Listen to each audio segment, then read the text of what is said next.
যখন তোমার পরিশ্রম করার বয়স থাকবে, মানে তোমার বয়সটা যখন কম থাকবে, তখন যদি তুমি পরিশ্রম না করো, যদি অলসতা দেখাও, দেখা যাচ্ছে যখন তুমি সময়টা উল্টোপাল্টভাবে নষ্ট করছো, ঠিকমতো কাজকর্ম করছো না,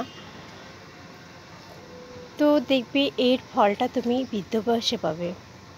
তখন তোমার পরিশ্রম করার শক্তি নেই, তুমি ক্লান্ত, শরীর অবসাদ হয়ে এসেছে, কিন্তু তোমার পরিস্থিতির চাপে, সময়ের চাপে, অর্থনৈতিক টানে দেখা যাচ্ছে তখন তোমাকে পরিশ্রম করতে বাধ্য হচ্ছে, তোমাকে কাজের চেষ্টা করতে হচ্ছে, পয়সা ইনকাম করতে হচ্ছে।